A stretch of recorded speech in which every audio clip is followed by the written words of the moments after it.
Jay is in Essex. Hello, Jay. How are you doing? Oh, morning, Petrie. I'm fine, thank you. You okay? I'm good, thank you. Yeah, luckily I'm not a WASPI woman, but you are. Yes. Okay. So how did it affect you? Tell me the story. Tell me what happened. I got a letter through when I was 57 years old to say that I would not be getting my pension at 60 and it would have to be 65. And then obviously it went up another year, so I had to wait till I was 66. That's quite a shock, isn't it? That's a big difference.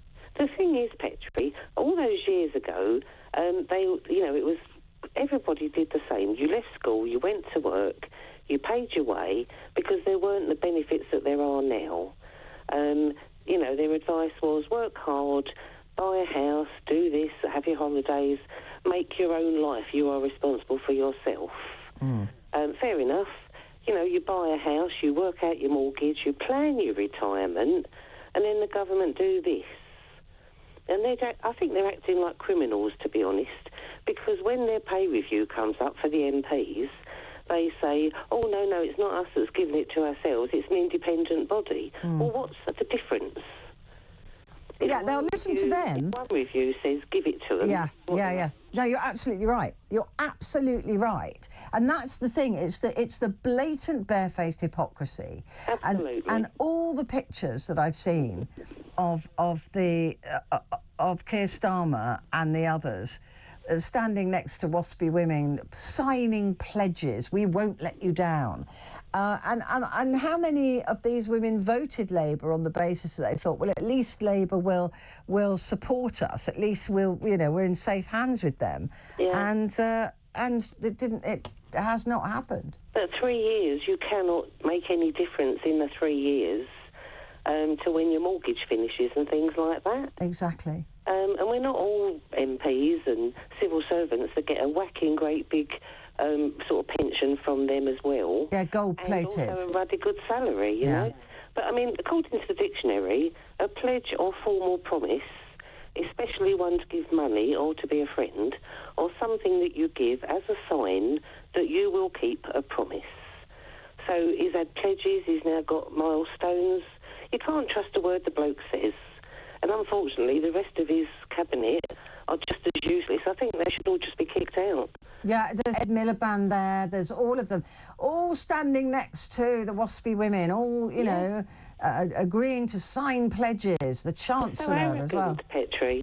They want to get out into the real world. There's no chance of that. I'm not destitute. I'm lucky. But some old people have lost their homes. When I actually did retire, when I was sort of like at retirement age at 66, my pension was not enough to pay the mortgage because I'd planned that I would have had like another £50,000 from my pension over that 6 years.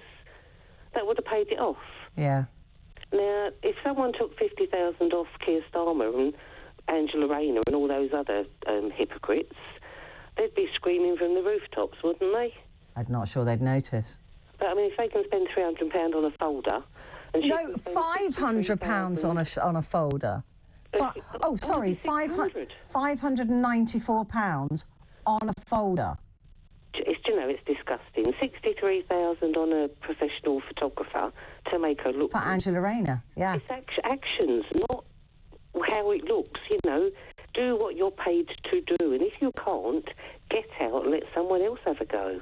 But again, it's the blatant, there's playing at being these rich people. They're all these grace and favour properties. Angela Rayner's about to be moved into a flat, I think, that royalty have lived in. Oh, really? Yeah. She's about to be moved, so Admiralty Place or something. So she's going to be moving into that. Keir Starmer's got his grace and favour, not only number 10, but the big country estate, Chequers. Is it Chequers? Yeah. Yeah. And then Rachel Reeves has got the other place.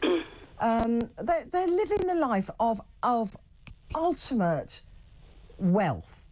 He's flying around in a private jet. We see pictures of him in this private jet every single day now. He's never in this country. He's wearing suits that weren't paid for by him. He's going to pop concerts that people couldn't afford to go to. And they're leaving the heating on as much as they want because we pick up the bill. The hypocrisy is absolutely unfathomable. It's disgusting. And it's the isn't it? one thing I hate more than anything else is hypocrisy. Yeah, it's disgusting. And also, with the local elections that they're talking about putting back, Yeah. surely that's against the democracy of the country. Surely Parliament and the Lords have a say on that, Petrie? Well, no, because these are council elections, and if the council is about to be amalgamated or whatever, then there isn't a council to elect. So they're going, oh, it's only fair in that case to move the elections. Of course, I believe it's because they don't want a bloody nose. That's right. But they won't amalgamate them for about 4 years, will No, they? I know. It's just a way to kick it down the road. They just don't do anything. Yeah. They're useless, arrogant imbeciles Yep. with no moral fibre whatsoever. And there's our mayor, London Mayor, Sadiq Khan, going to get a knighthood for possibly being the worst mayor that London has ever seen. And we had Boris Johnson, don't forget. Thing is, you earn respect and trust. It's not a right. And none of them have actually earned any of it. None of them. Absolutely none of them.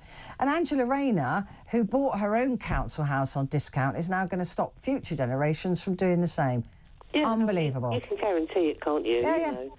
It's just, where does it end? That's the problem. It's just How far blatant. do they push us, Petrie, before we do say, you think we're revolting? Well, we'll show you how revolting we are. One day, Jay. Yeah. Listen, if I don't speak to you beforehand, have a wonderful, wonderful Christmas.